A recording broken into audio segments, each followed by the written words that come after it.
Our topics for today: surviving the estrogen roller coaster and perimenopausal hacks for taming estrogen excess. What is estrogen? High estrogen or estrogen dominance or estrogen excess? The signs of too much estrogen can include: what causes estrogen dominance? What does it mean to have high estrogen? Testing your estrogen levels and the basic treatment ideas for high estrogen levels. 5 steps to naturally reduce excess estrogen and promote hormonal balance. Perimenopause power: surviving the estrogen roller coaster and perimenopausal hacks for taming estrogen excess. Now, as perimenopause is the phase before the final period that can last for up to 15 years in some women, unfortunately, the symptoms of perimenopause are temporary and can be treated with simple methods, although depending on your personal circumstances, they can be extremely complex. Now, the first hormone that tends to go missing in action is progesterone. And because progesterone modulates estrogen, or tends to keep estrogen under control, or helps to allow estrogen to behave herself, estrogen starts to flail. So you can have both high estrogen and low estrogen signs and symptoms in perimenopause, and it's difficult to know why. So, one of the reasons you can have high estrogen is because you're purely making too much. The other reason that you can have high estrogen is because in relation to estrogen, you don't have enough progesterone. There's a third reason, and this is due to the fact that you're not detoxifying your estrogen appropriately through the estrobolome, which is a special part in your gastrointestinal tract that helps you decrease estrogen. Now, we'll get into all of this in great detail. Estrogen levels fluctuate during perimenopause and can cause various symptoms. So sometimes women come into my clinic and they are so confused because one minute they're experiencing estrogen excess symptoms and the next minute they're experiencing estrogen deficiency symptoms. So they can have middle banding or excess weight around the middle 1 minute, which is an estrogen excess presentation, or a high cortisol and estrogen excess presentation. And then the next minute, they can have a dry vagina, which is generally an estrogen deficiency presentation. Metabolic health, gut health, and food choices can play a crucial role in balancing estrogen levels. Strategies to balance estrogen levels include stabilizing the nervous system, reducing histamine and mast cell activation, and preventing estrogen spikes. Taking bioidentical or body-identical progesterone can also relieve symptoms and support various functions. Now, let me just go back for a moment. Strategies to balance estrogen. Stabilizing the nervous system. Now, when we become extremely stressed out, we make more cortisol or more of our fight or flight hormone.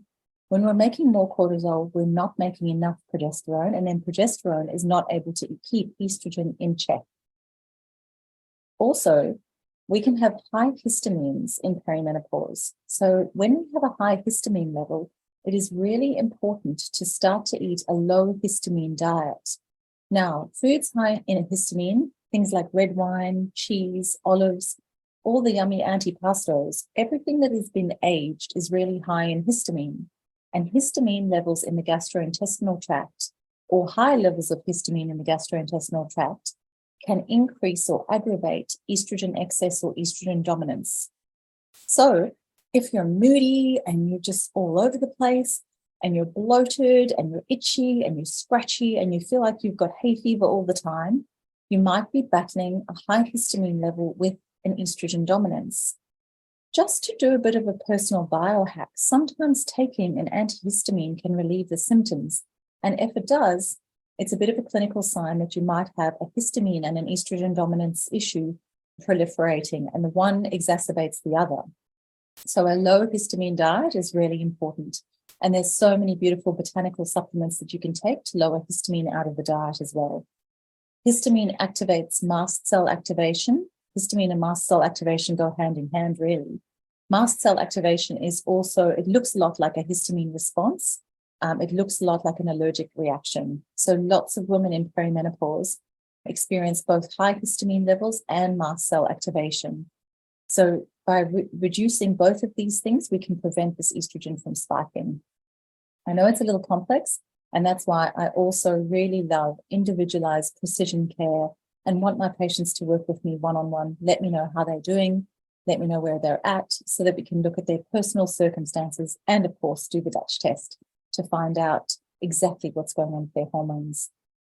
In this module, I aim to provide knowledge and tools for managing perimenopausal symptoms and, of course, balancing estrogen excess levels. Estrogen dominance or estrogen excess.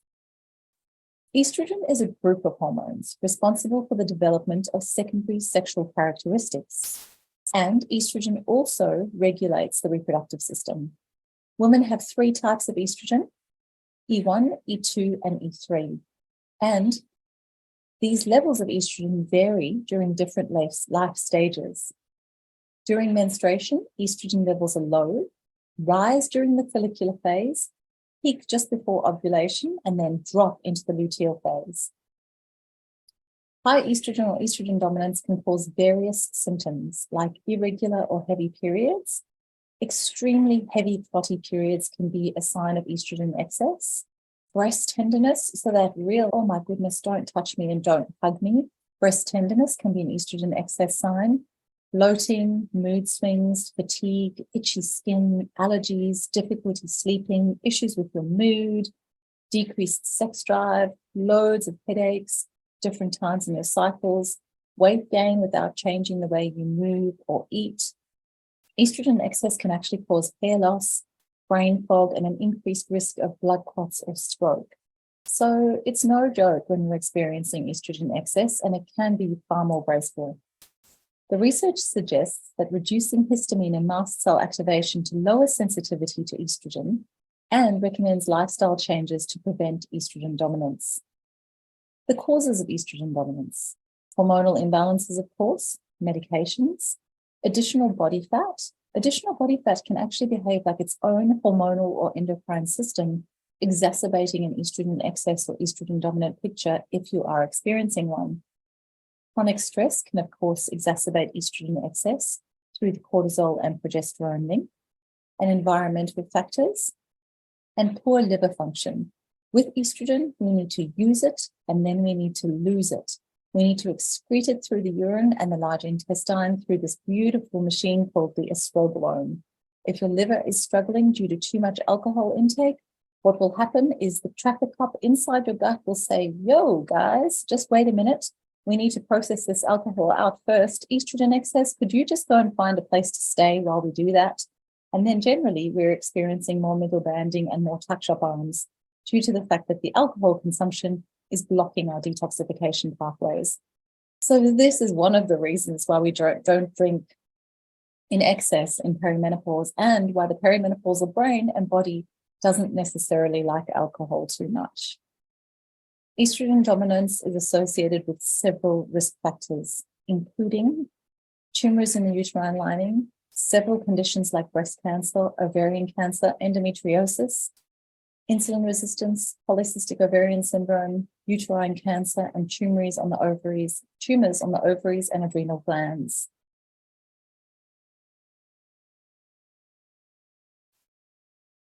Testing of estrogen dominance in perimenopause. The Dutch test is my absolute favorite. The Dutch test is a specialized urine test that can be used to diagnose and monitor estrogen dominance by measuring hormone levels and their metabolites in the urine, including estrogen metabolites that can indicate estrogen dominance. The Dutch test is brilliant at measuring estrogen. It measures all 3 estrogens, but the thing that it does that I feel is a real superpower is that it measures the estrogen metabolites.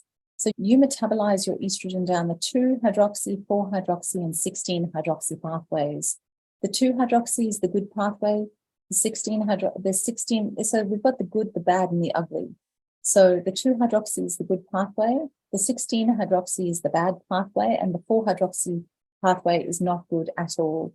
The majority of women that I have seen in my clinic that have had breast cancer metabolize their estrogen down the 4-hydroxy pathway. Women that have infertility issues, DNA and RNA replication issues, often metabolize their estrogen down the 4-hydroxy pathway. Now, there is lots we can do once we know where you are detoxifying your estrogen and how. Blood tests, such as estradiol levels, follicle stimulating hormone, FSH, and luteinizing hormone, LH, can also be used to assess estrogen levels and determine if somebody is estrogen dominant. The timing of the hormone testing for estrogen dominance is important and is usually based on the day of the menstrual cycle, with the best time to test for estrogen levels during the follicular phase of the menstrual cycle. I generally like to test FSH and LH in blood on day 3, but anywhere between day 1 and day 4. And then when I'm looking at estrogen relative to progesterone, I like to test in the luteal phase 5 to 7 days after ovulation, so usually between day 19 and 22 of a 28-day cycle. Evaluating estrogen levels, especially in relation to progesterone during the luteal phase, can help identify if symptoms such as weight gain and irritability and heavy periods are in fact related to this estrogen dominance picture. Now, just remember, interpreting hormone levels is complex, and it should be done in the context of the individual's overall health and medical history. So please make sure that you do this in your one-on-one with your healthcare practitioner that understands all of your individualized, personalized issues and health complaints, so that they can take that information from those tests and superimpose them and extrapolate them over the symptom picture that you're presenting with, in order to come up with the most beautiful, targeted prescription possible. The basic treatment ideas. Dietary changes, there's some really simple things. Outside of your evidence-based, science-based supplements, these are the changes that can make a huge impact when it comes to estrogen dominance. So dietary changes, eating a healthy, balanced diet with plenty of fiber can help support healthy estrogen metabolism, moving that estrogen through the gastrointestinal tract, and that increased fiber feeds your microbiome and makes those gut bugs in your gastrointestinal tract super happy.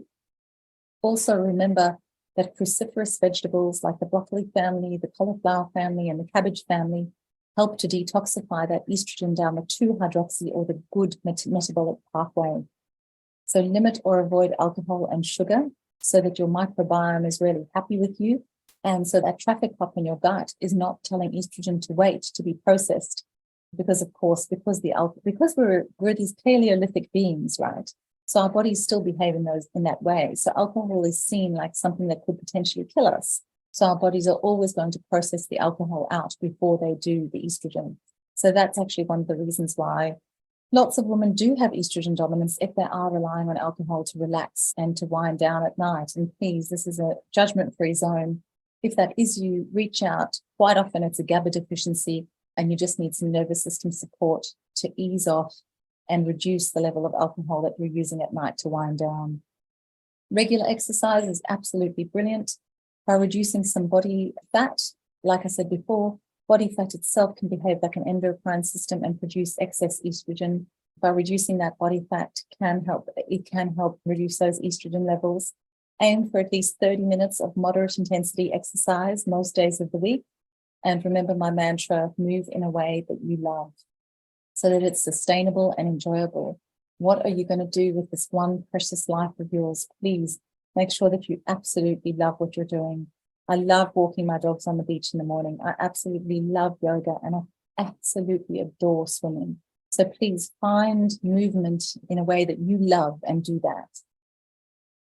Stress reduction, of course. Finding ways to manage stress, the picture that I spoke to you about before.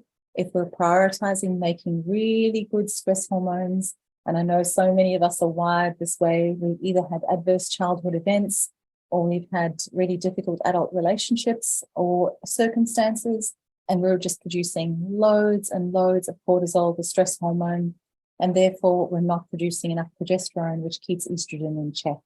So of course, finding ways to manage your stress, and again, go for things that you love and enjoy so that you'll continue to do it. Meditation, yoga, deep breathing, all of these things may be helpful. Supplements and herbal remedies, one of my favorite things in the whole world. Certain supplements such as omega-3 fatty acids, magnesiums, B6s, and some herbs such as chasteberry or verdant vitex, dongguai, black cohosh may help regulate estrogen levels and support healthy estrogen metabolism. Stabilizing the nervous system can be really supportive. So taking things like magnesium and taurine for perimenopausal mood to help relieve hot flushes and improve sleep. This significantly helps us process estrogen. Reducing those histamine levels and the mast cell activation with a low histamine diet and taking supplements that lower histamine and manage stress. Things like diamine oxidase, absolutely brilliant at reducing histamine levels. 5 steps to naturally reduce estrogen excess and promote hormonal balance. Step 1 is to eat quality protein, garlic, onions, and cruciferous vegetables that support the liver in processing estrogen. As I said before, this will help you process that estrogen down a 2-hydroxy pathway. So it is so imperative that at this point in the program, you are getting ready to do your Dutch test so that we can create that beautiful individualized program for you. A B-complete supplement that helps you methylate is absolutely imperative at this point in time. And if we do have an estrogen excess, DIN or indole-3 carbonyl or sulforaphane can certainly be considered. Step 2 is to treat underlying digestive issues that may be causing constipation, preventing that efficient elimination of estrogen. So remember, I spoke to you before about the estrobolome, which is this really special part of the microbiome in your gastrointestinal tract that deals with reducing and expressing out through the large intestine and the urine all of that excess estrogen that you no longer use. The rule with estrogen is we need to use it and then lose it. Estrogen excess is quite vilified, right? And lots of people vilify estrogen because of this propensity for lots of women to experience this estrogen excess presentation. But remember, it's really important for us to test because we also need to protect estrogen once we're menopausal, because estrogen is really important for brain, heart, and mood health. Step 3 is to eat fiber-rich foods. Now remember, the GI Restore in your ketogenic beverages is doing absolutely this. That prebiotic and probiotic fiber and that insoluble and soluble fiber is working to feed your microbiome so that your microbiome and your estrobolome is as healthy as it can be. So you can process out estrogen excess if you do have any of these signs and symptoms. So that keto kappa is absolutely imperative. And remember that fiber keeps you fuller for longer, and it also decreases your chances of increasing or absorbing the sugars and the carbohydrates and the starches that you eat later in the day. So it helps moderate that blood glucose level and keep you out of a dangerous pre-diabetic type 2 insulin resistance or metabolic resistance zone. So other things that are rich in fiber: avocado, raspberries, artichokes, oatmeal to a minimum, almonds and broccoli to keep the bowels regular and help eliminate waste, including unnecessary estrogen. Now, step 4, to manage that stress and use calming tactics like the deep breathing, the adrenal support supplementation. Things like withania are absolutely incredible for the adrenals, as is B5, may also be considered. Step 5 is to get 7 hours of sleep nightly. It is so important that we are detoxifying appropriately in perimenopause, and it is absolutely imperative that we're sleeping through the night. And if we're not, this needs to be our main focus. Please tap me on the shoulder if this is something that you're having difficulty with. We really need to turn up the volume on your individualized precision prescription if you're not getting 7 to 8 hours sleep a night. Make sure you're using blue light blocking goggles after the sun goes down, or glasses, or at least 1 to 2 hours before bedtime to shift those hormones into a more favorable state. If you are stressed out, your cortisol levels are really high and your melatonin levels are really low. When melatonin is low, we're not really getting that sleep initiation and that deep sleep that we need. And when cortisol is high, it is almost impossible for melatonin to reach the limits that, or the levels that it needs to get to in order to have a beautiful night's sleep. And don't forget, if cortisol is high, your body thinks that you're in a war zone overnight. And it also impacts your blood glucose levels, sending you into that insulin resistant state, which is a fat store as opposed to a fat burn state. So remember, the fat burn state is where we want to be in perimenopause, at least for some of the day anyway. Okay, any questions for me so far? I know I'm rushing through this tonight. So great to see everybody here. Thank you so much for taking the time out to be here on a Monday night. I know how difficult it is to get dinner on the table and all the things. If you have any questions, raise your hand, put a question in the chat, and I'm absolutely happy to answer them for you. All right. Estrogen dominance is reversible by implementing the suggested steps to improve estrogen and progesterone balance and heal the entire hormonal system. I have to say, one of my favorite personal ways of reducing the estrogen excess or dominance is through using the progesterone support, because progesterone is, of course, the opposite of all the things we're experiencing if we're having an estrogen excess presentation, because progesterone is cool, calm, and collected, and she sleeps and she's anti-anxiety. So she keeps cortisol really low and she supports melatonin to be high. So quite often when women start to take progesterone, oral micronized progesterone at about 300 milligrams a night, or topical progesterone, they often report to me that they feel like they've been anesthetized and they're having the best sleep ever. So this is what I want for everybody. Conclusion. This module focuses on repairing estrogen excess during perimenopause. Balancing estrogen levels is crucial for optimal health and addressing associated risks and symptoms. Strategies include dietary changes, exercise, stress reduction, and of course, your individualized prescription. Please reach out to me if you haven't had a prescription renewal in a while and it's time to do. I want you to keep on track and I want you to keep moving through the phases. This is the last lecture in the repair phase. And of course, we have repair, rebalance, and reclaim. So in the rebalance phase of the course, it's so important to get that Dutch test done. If you've got a 28-day cycle, please do the test between day 19 and 22 of your menstrual cycle and get those results back to me. Tap me on the shoulder. Let's review your prescription and let's get you ready to balance those hormones beautifully. Of course, what we've been doing in phase 1 of your prescription most of the time is to prepare that gastrointestinal tract. We're trying to repair that waistline, repair your metabolism, repair your gut, repair your immunity, and of course, your mood. So I hope you're definitely starting to feel like the goddess that you deserve to feel like at this stage. So your gut health and your liver, of course, imperative. They play a crucial role in efficient estrogen metabolism. Consulting a healthcare provider for personalized treatment and plans, of course, is imperative, as we do here at the Holland Clinic. And again, this module provides practical tools and knowledge to support the health and well-being during perimenopause. You know who I am, you know that I'm here for you, and you know that I absolutely love this topic. So please reach out. I'm so excited that you're with us this evening. Thank you so much and see you next time.